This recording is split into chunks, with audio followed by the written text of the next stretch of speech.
close to call with 12 days until the election. Governor Scott Walker and challenger Mary Burke are in a dead heat. And today the race rolls literally through the WISN 12 studios. 12 News political reporter Kent Wainscott is on the set of Up Front, where both candidates face some tough questioning today.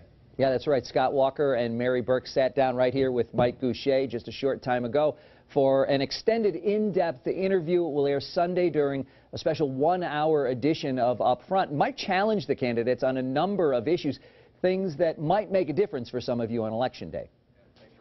It was an in-depth look at the final days of this race. Mike Gousha with Governor Scott Walker and with his opponent, Mary Burke. Gousha challenged Burke on her comparison of her jobs record with the governor's. You're making the case you can do better. How can you make that case if your record isn't better?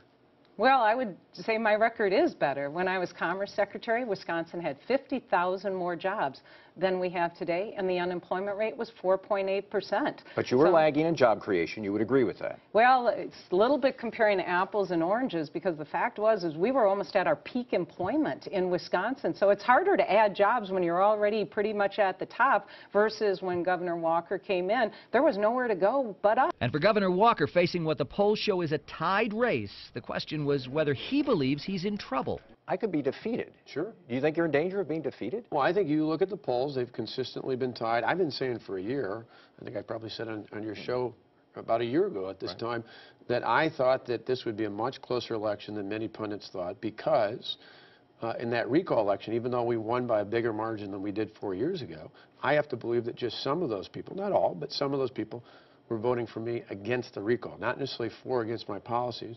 And they were voting that way based on principle. Now, I have to make a principled argument to them about how Wisconsin's better off than it was 4 years ago, and how I'm the one who will make it better off 4 years from now. Mike also presses him on a number of other key issues, some things in a few cases that may be questions they have not faced or answers you've not heard so far during this campaign. All right, and it's a busy time. Can't the campaigns really kick into high gear over the next few days? Oh, yeah, that's absolutely true. Bill Clinton in town for Mary Burke tomorrow, President Obama here in Milwaukee on Tuesday. Governor Walker telling me today that Chris Christie, the New Jersey governor, will return to Wisconsin and campaign with him next week. And really, I think it's likely that both of these candidates will be crisscrossing the state almost nonstop in the days ahead. All right, thanks, Kent. Don't miss Sunday's special one-hour edition of Up Front with Mike Gousha. It starts Sunday at 9. If you miss it, it will re-air at 11 p.m. Sunday night.